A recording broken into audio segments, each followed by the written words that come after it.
et qui est revenu retrouver les siens en parfait état et dans les meilleures conditions. Je suis heureux de vous retrouver. Et pour moi, la fierté est grande. Parce que je ne suis pas comme un pasteur qui s'éloigne de la chair et qui a peur de ce que tout soit mélangé avant qu'il ne revienne.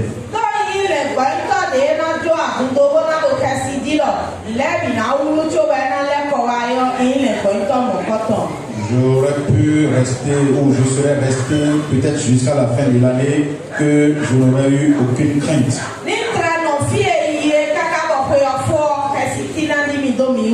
Parce que le Seigneur a utilisé puissamment ces valeureux serviteurs qui nous ont nourris tout au long de cette période.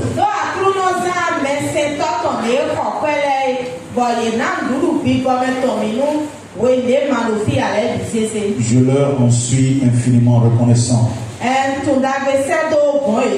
Ma reconnaissance va également à votre endroit, peuple de Dieu, pour votre maturité et votre obéissance à la souveraineté et à l'autorité divine sous laquelle nous reposons tous.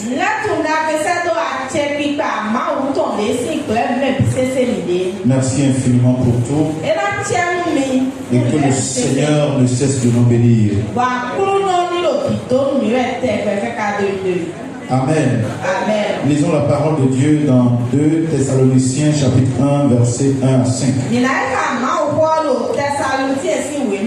2 Thessaloniciens chapitre 1 verset 1 à 5.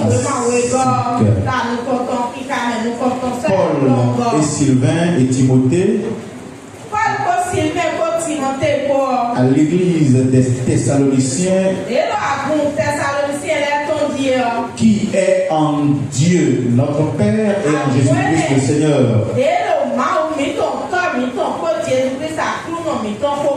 Que la grâce et la paix vous soient données de la part de Dieu notre Père et du Seigneur Jésus-Christ.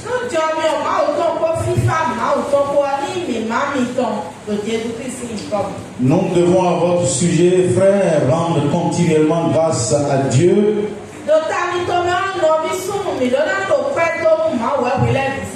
Comme cela est juste, parce que votre foi fait de grands progrès. Et que la charité de chacun de vous, tous à l'égard des autres, augmente de plus en plus.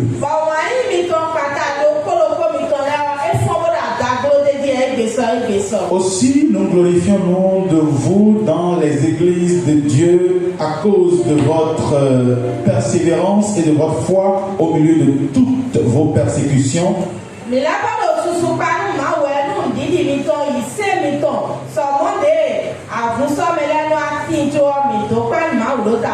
Et des tribulations que vous avez à supporter.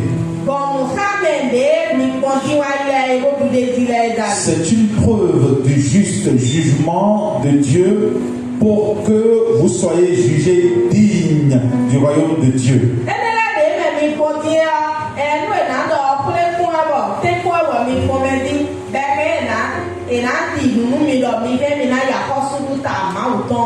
Pour lequel vous souffrez. Amen.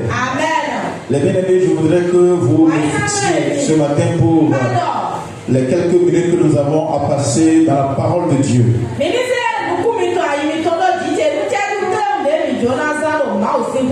Mon message de ce matin est une invite à l'endroit du peuple de Dieu.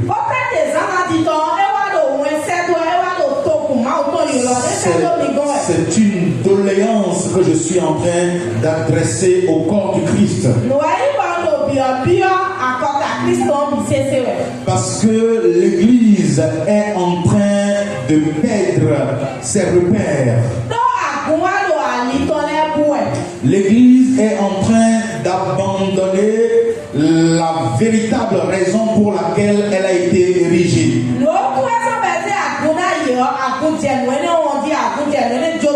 Mes yeux sont en train de voir un certain nombre de choses se produire à l'église qui m'écœurent et qui m'amènent à me demander où nous sommes véritablement.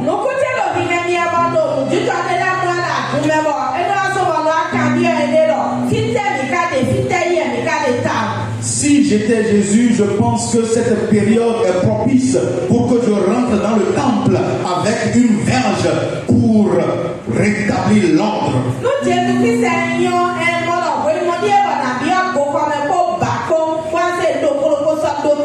J'ai envie de me retourner à cette période où l'Église avait encore son caractère sacré.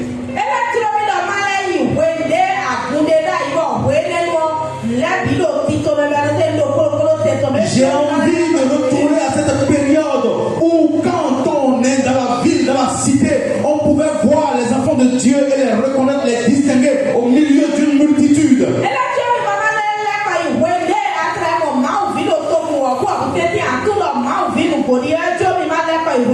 J'ai envie de retourner à cette période où les enfants de Dieu, même au sein du temple, dégageaient une certaine crainte révérentielle pour la présence de Dieu et pour sa demeure.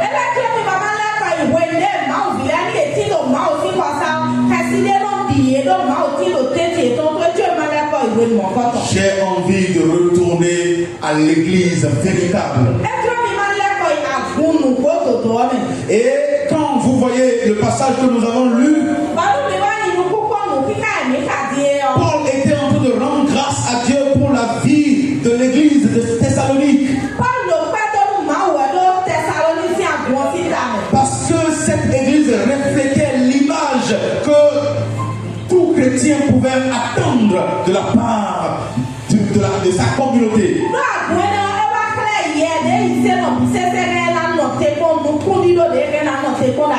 Cette image que vous et moi avons foulée au pied, cette image que nous avons perdue et que nous devons retrouver à tout prix.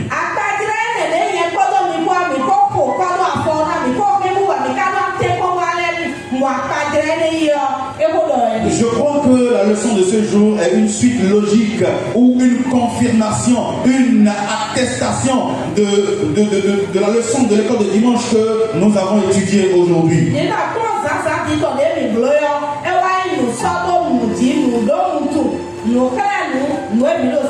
le thème que je voudrais considérer est intitulé « Retournons à l'église sa véritable identité ».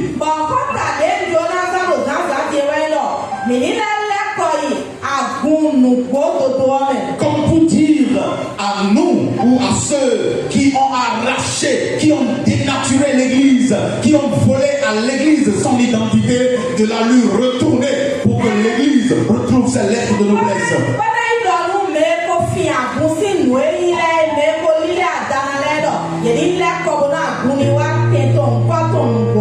Les bien-aimés dans le Seigneur, l'église n'est pas une institution ordinaire. L'église est l'institution de Dieu. Et en tant que telle, l'église repose sur des bases solides qui ne doivent pas être changées, transformées. Le mot église vient du latin ecclesia, qui a été emprunté au grec ancien, qui se prononce également ecclesia. Ecclesia signifie assemblée, pour faire référence à l'assemblée des citoyens de la Grèce antique, des citoyens à Athènes. Et vous savez, quand on parle d'assemblée, c'est un ensemble de personnes qui ont été choisies du peuple pour en être les représentants.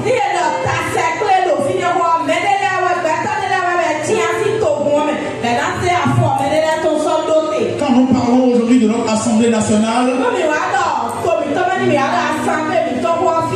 C'est un certain nombre de représentants du peuple qui ont été choisis dans les différentes circonscriptions électorales pour nous représenter. Eh bien, l'Église est donc cette communauté choisie par Dieu pour représenter le royaume céleste sur terre.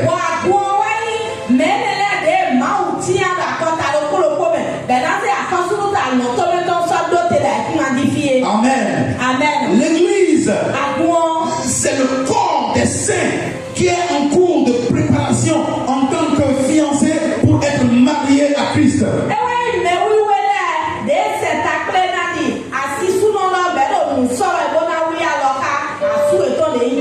L'Église est ce corps spirituel-là dont Jésus est à la tête lui-même. C'est un lieu de rencontre entre Dieu et l'homme.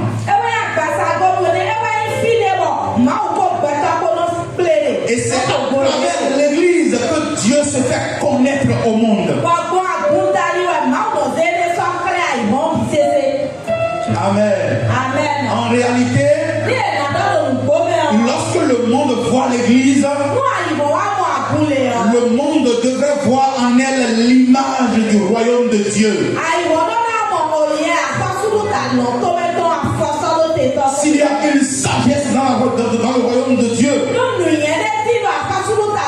s'il y a des mystères dans le royaume de Dieu, si Dieu a une quelconque nature, si Dieu a des caractères donnés, si Dieu a des attributs donnés, c'est à travers l'Église que le monde devrait les reconnaître. Mais la question est de savoir aujourd'hui si le monde arrive à réellement, véritablement connaître Dieu au travers de nous. La sagesse que Dieu donne, la sagesse que Dieu incarne, est-ce qu'on peut la déceler dans la vie des enfants de Dieu, du peuple de Dieu que nous constituons aujourd'hui? Nous sommes choisis pour représenter. Nous sommes choisis pour révéler. Nous sommes choisis pour refléter. Est-ce que tu es en train de jouer ton rôle?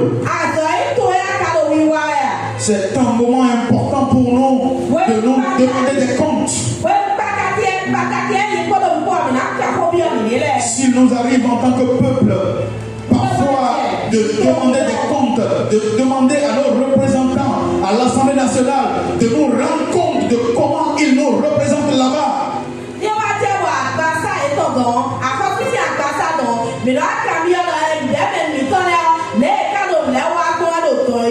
Il est également de bon temps que le royaume de Dieu nous demande des comptes par rapport à la façon dont nous le représentons sur cette terre.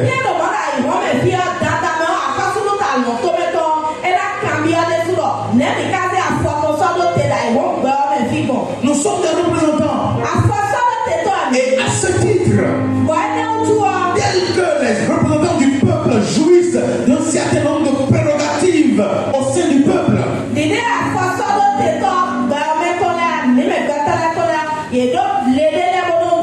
nous aussi, en tant que représentants, nous avons des prérogatives.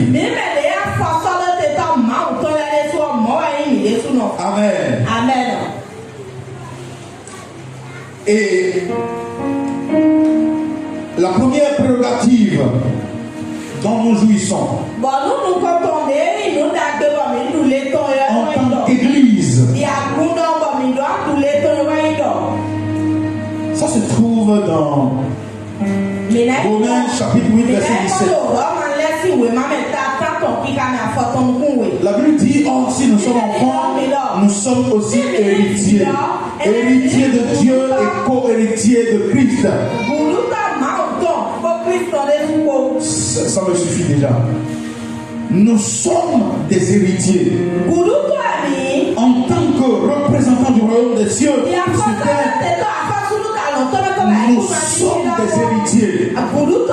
Et si nous sommes héritiers, nous devons savoir dans notre fort intérieur que nous avons droit à un certain nombre de choses sur cette terre.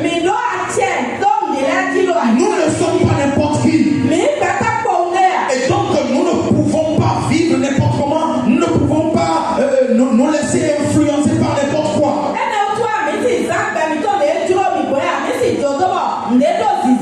En tant qu'héritier, cette terre nous appartient. En tant qu'héritier, ce monde que Dieu a créé, notre Père a créé, nous appartient. Nous devons marcher avec audace, en toute confiance sur cette terre. Et voilà un niveau où l'Église a perdu sa nature, son identité. Les enfants de Dieu marchent dans le monde aujourd'hui comme des nécessités, comme des esclaves.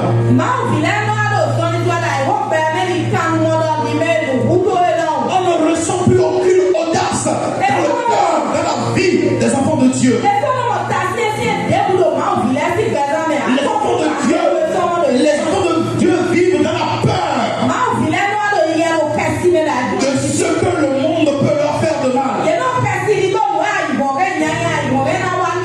Les enfants de Dieu vivent comme des nécessiteux dans ce monde. Les enfants de Dieu ont du mal à posséder leur héritage. Il faut que ça cesse. Nous sommes des héritiers. Nous sommes co-héritiers avec Christ. Ce qui signifie que toute la puissance, tout ce dont Dieu a porté Jésus est également notre partage.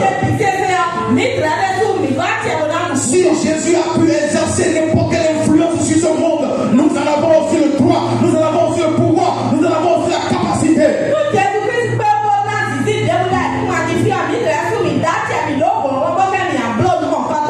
Nous devons cesser de vivre comme des nécessités, comme des esclaves. Nous sommes héritiers. Dis à ton voisin, tu es héritier, tu es héritier. Je suis un héritier. Nous ne devons pas l'oublier, nous ne devons pas l'oublier. Possédons notre héritage. Jouissons de notre héritage en Christ. Amen. Deuxième prérogative. Dans Luc 10, verset 19, Jésus a dit, je vous ai donné le pouvoir. Le pouvoir. Nous ne sommes pas seulement héritiers, mais nous sommes dotés d'un pouvoir extraordinaire. Et celui qui a le pouvoir et ne l'exerce pas, c'est son problème. C'est son problème. Vous voyez, le Seigneur a accordé la grâce à différents hommes politiques de tenir les règnes de ce pays. Chacun, en vertu de l'autorité qui lui a été conférée, a géré le pouvoir comme il le voulait, comme il le pouvait. Bien entendu, conformément aux lois de la République. Mais vous voyez que depuis près de 10 ans, la gestion du pouvoir d'État dans notre pays a pris une autre envergure,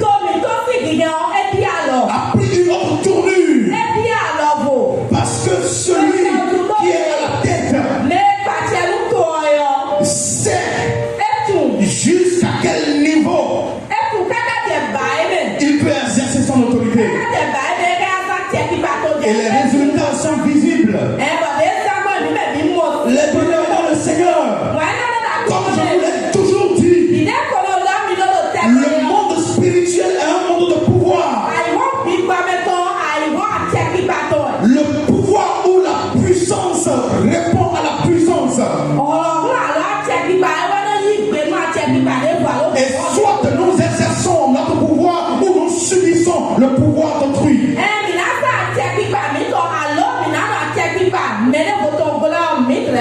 Les bien-aimés dans le Seigneur,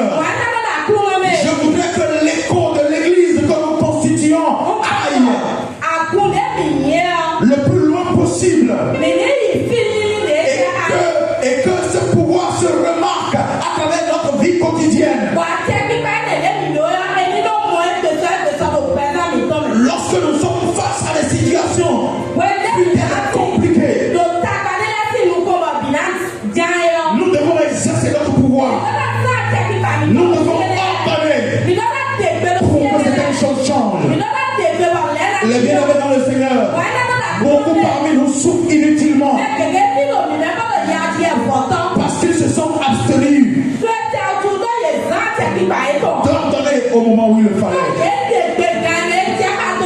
Nous avons un pouvoir et nous devons l'exercer. Nous avons un pouvoir et nous devons l'exercer en toute confiance, en toute sécurité. Parce que puisque nous sommes une représentation du royaume céleste sur terre,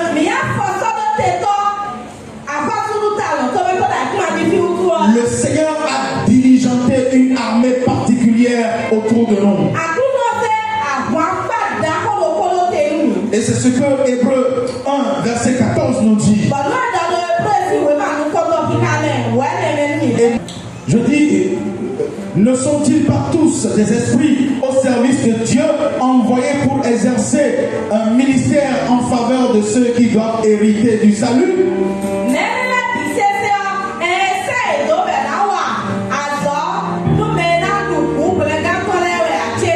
La Bible est en train de parler des anges. Reprends le début. Est-ce que les anges ne sont pas tous des esprits au service de Dieu qui ont été envoyés pour exercer un ministère en faveur de ceux qui doivent hériter du salut?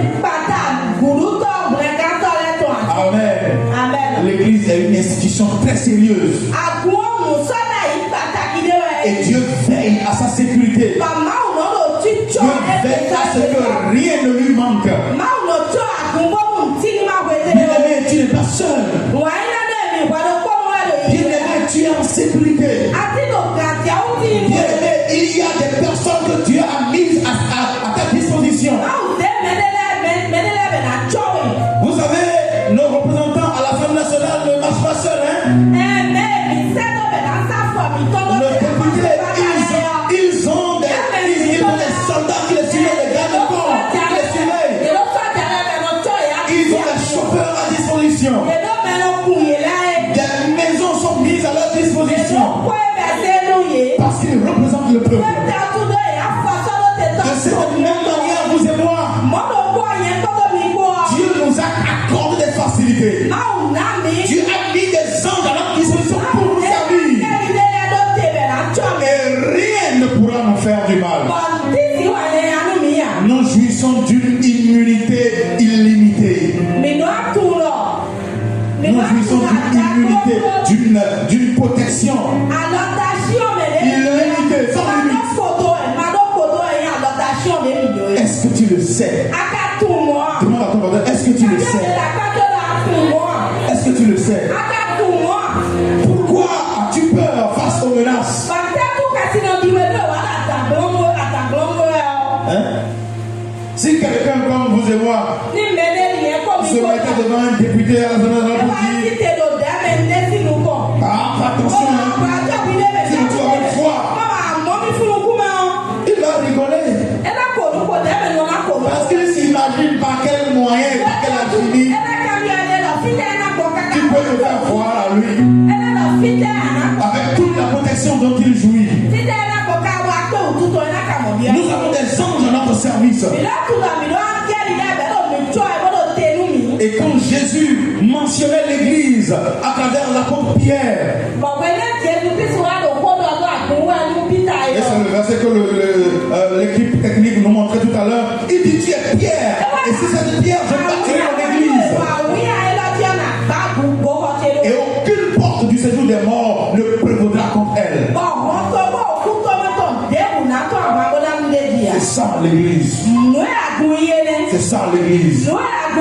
Et nous ne pouvons pas continuer à nous laisser influencer par n'importe qui ou par n'importe quoi.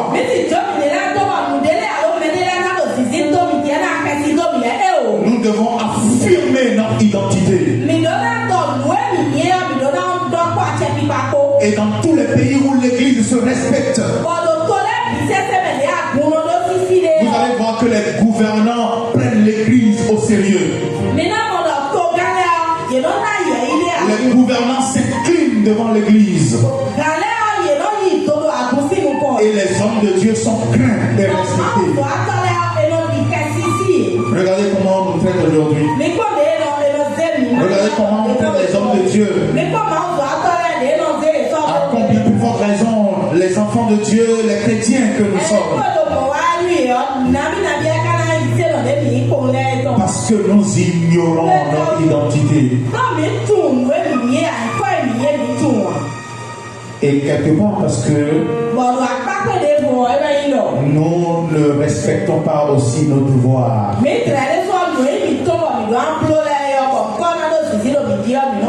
Le représentant du peuple n'est pas seulement là pour jouir de ses prérogatives.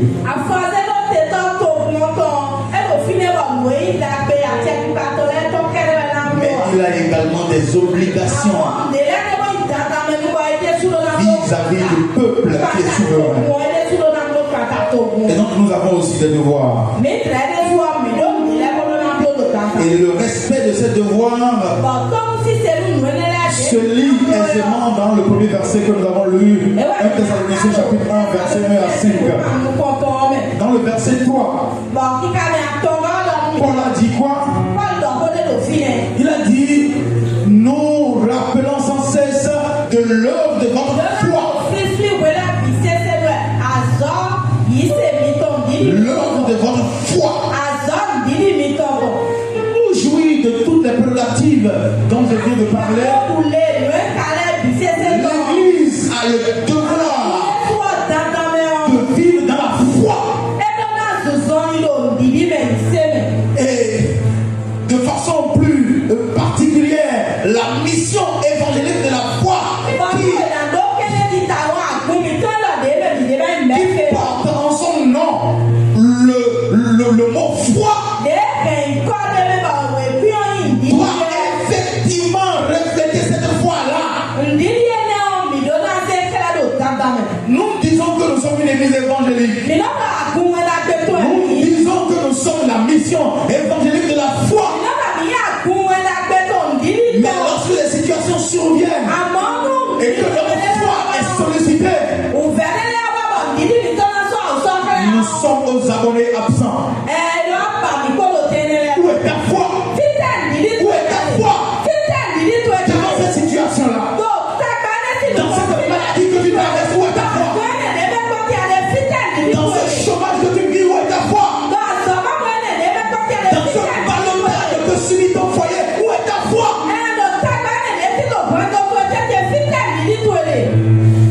Dans la situation chaotique que traversent les nations, où est ta foi, Église? Où est ta foi? Quand le monde se plaint, nous nous mettons à nous plaindre nous aussi. Ah, vraiment, les temps sont durs. Ah, vraiment, ça ne va pas. Ah, plus rien ne va. Ah, vraiment, est-ce que nous allons nous en sortir? Quelle est cette question que tu te poses, Église? C'est normalement le monde qui devrait te poser cette question. Et c'est à toi de rassurer le monde.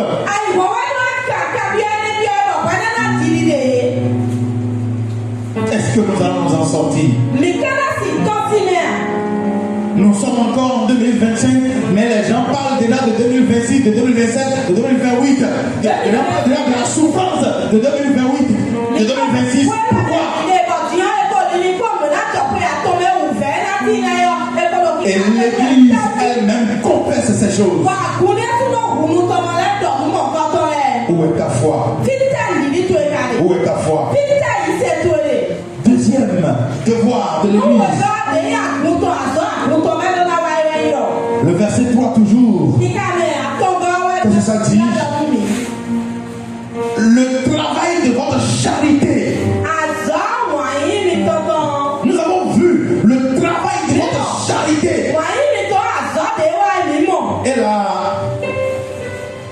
Et la fermeté de votre persévérance.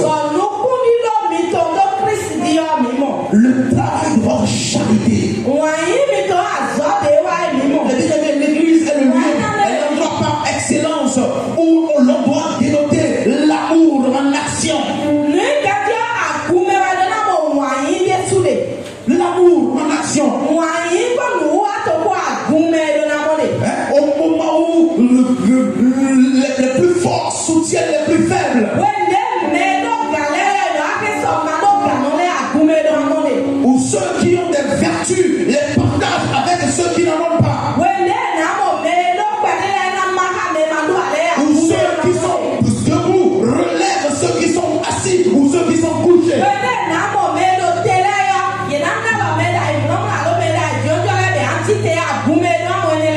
sur ce coup-là, je voudrais bénir sincèrement le Seigneur pour la vie de ce peuple.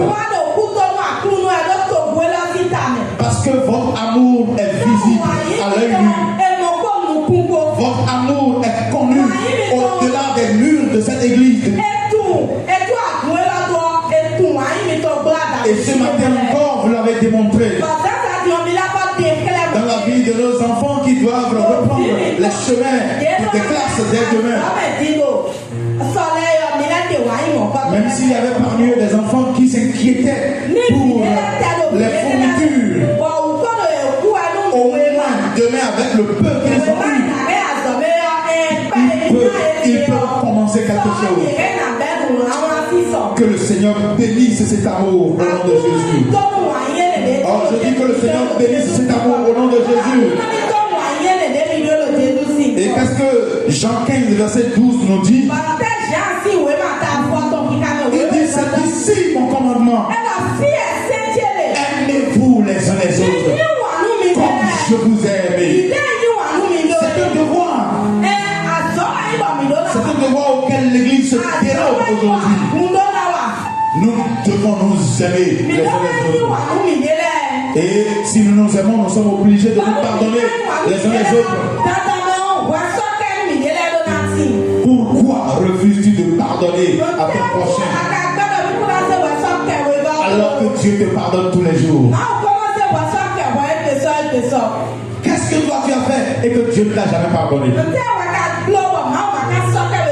Et qui es-tu pour ne pas pardonner? Pendant que celui qui a livré sa vie pour le monde entier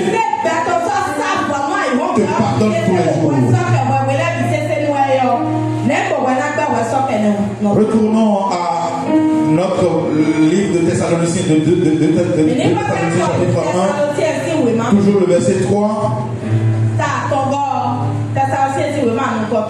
Le verset 3, Paul a parlé, il a parlé de la persévérance, de votre persévérance. Votre persévérance au milieu de toutes les persécutions.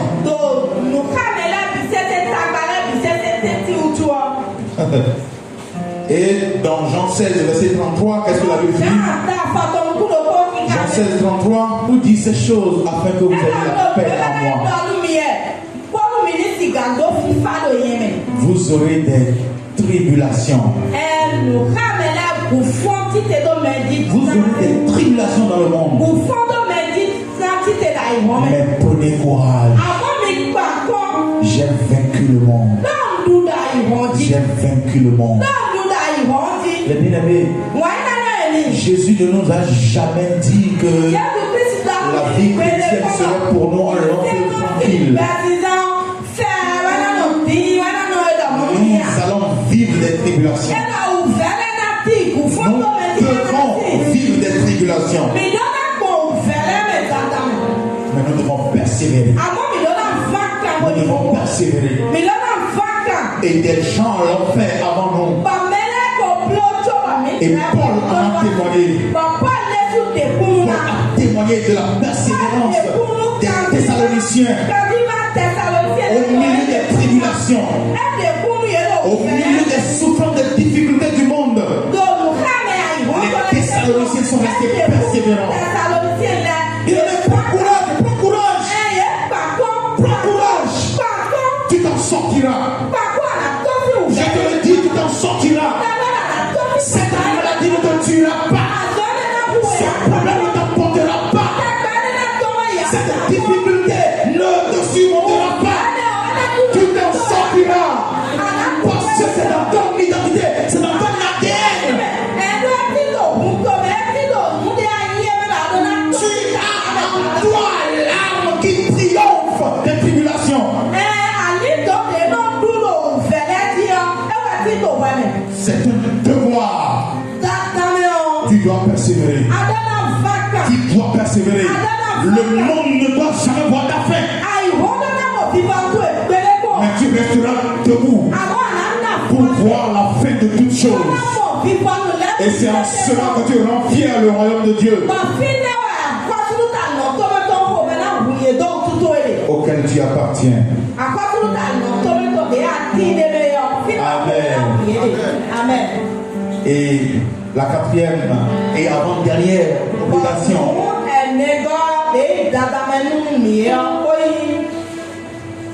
c'est l'unité. Psaume 133, verset 1 à 3. Déjà le premier verset. Oh, qu'il est agréable, qu'il est doux pour des frères de demeurer ensemble. Et qu'est-ce que le verset 3 dit? Le verset 3 dit, c'est comme la rosée évolue jusqu'à la fin. Je vais voir la fin. C'est là que l'Éternel envoie la bénédiction. Les bien-aimés, l'ennemi sait que si nous sommes un, nous allons déplacer des montagnes. L'ennemi sait que si nous sommes un, de grandes choses se produiront au milieu de nous. Et la Bible a témoigné dans le livre des Actes. A dit que beaucoup de miracles se faisaient au milieu des disciples. Parce que la multitude n'était qu'un. Il n'était qu'un. Un seul cœur, une seule âme. Et de grandes choses se passaient au milieu de nous.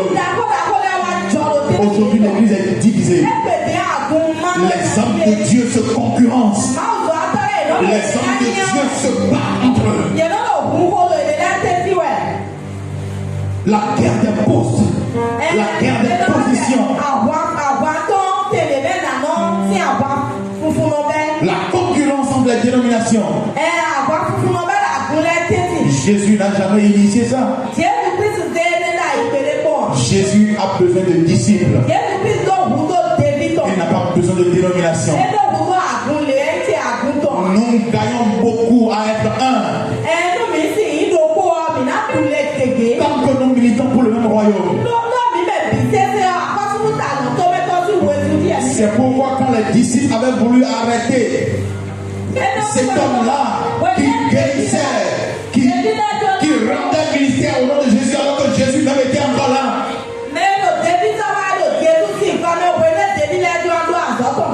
Jésus a dit non. Ne l'arrêtez pas, ne le touchez pas. Parce que celui qui n'est pas contre nous est avec nous. Mes frères, toutes dénominations confondues, nous sommes des frères et nous sommes appelés à être un. Mais si déjà au sein de la même dénomination nous avons autant de mal à nous entendre, à marcher de même pas, à regarder dans la même direction, les bénédictions se feront rares dans l'église et l'église aura du mal à émerger. C'est pourquoi nous souffrons.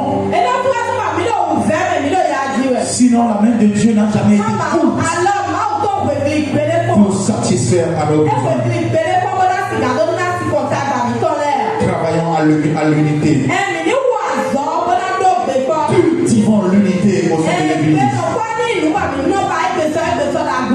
Que le monde ne remarque aucune faille en notre sein. Ouvrons la nudité les uns des autres. Aujourd'hui, quand des hommes de Dieu chutent, ou quand un enfant de Dieu chute quelque part, les chrétiens eux-mêmes sont les premiers à les livrer à la vindicte populaire. Où est l'unité?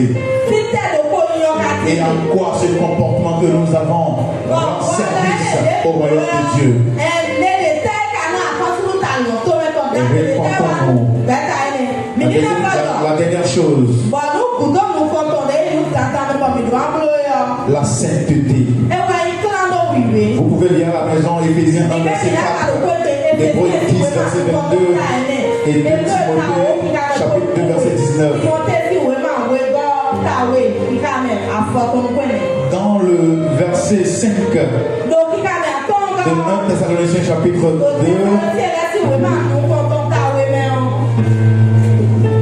de 2 Thessaloniciens, chapitre 1, autant pour moi, Paul a dit que c'est en cela que nous serons dignes. Nous avons besoin d'être dignes de Dieu. Nous avons besoin d'être dignes de l'appel que nous avons reçu. Nous avons besoin de rassurer Dieu par rapport à notre identité, à la reconnaissance de notre identité. La nature de Dieu par excellence est sa sainteté. Et en tant qu'ambassadeur, nous devons refléter cette sainteté-là. Et c'est en croyant du cœur et en confessant de la bouche que nous allons pouvoir y arriver.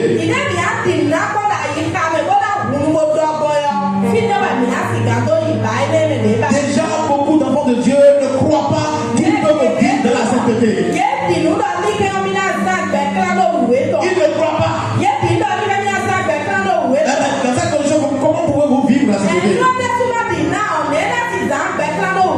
Comment on peut vivre 365 jours, toute une année, sans péché, sans commettre l'adultère, la fornication? Comment est-ce qu'on peut rester avec une seule femme pendant toute sa vie, sans jamais pécher, sans jamais la tromper?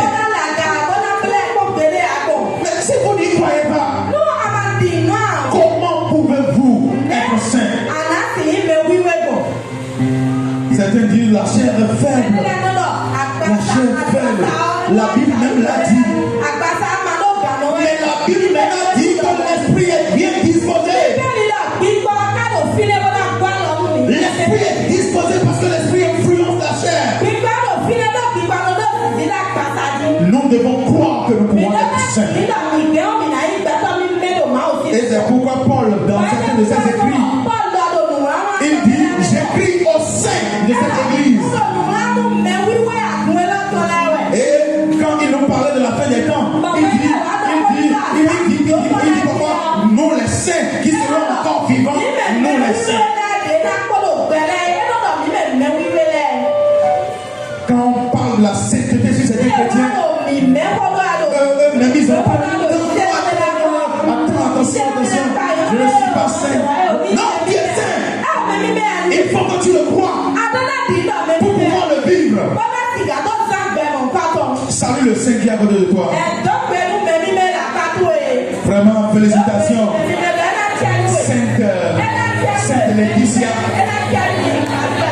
Salut le Saint qui est à côté de toi. Salut-le. Dis-lui, nous irons tous au royaume des cieux. Le monde entendra parler de nous. Lève-toi avec toi. Le monde entier entendra parler de nous. Dieu sera fier de nous. Saint Samuel Tabasi, je te salue dans toute ta sainteté. Il faut que tu crois que tu es saint. Dis-lui. Il faut que tu crois que tu es saint. Et le monde verra ta sainteté. Je crois déjà que je suis saint. Et c'est pour moi, je sais que je m'en sortirai. Ce péché-là va m'enterrer. Cette tentation ne va pas m'emporter. Parce que je suis saint. C'est cela mon identité. C'est vrai que nous passons tout notre temps. Je vais encore utiliser 2 minutes et m'arrêter. Nous passons tout notre temps à mentionner le mal que les gens font à l'église, sans jamais célébrer le bien que certains font. La Bible dit que pendant la période de la fin des temps, la foi de plus d'un se refroidira. Mais elle n'a pas dit que la foi de tous se refroidira. Tu es l'exception. Oh, tu es l'exception. Tu es l'exception. Tu es l'exception. Tu es l'exception. Tu t'en sortiras au nom de Jésus. Ta foi sera remarquée au nom de Jésus.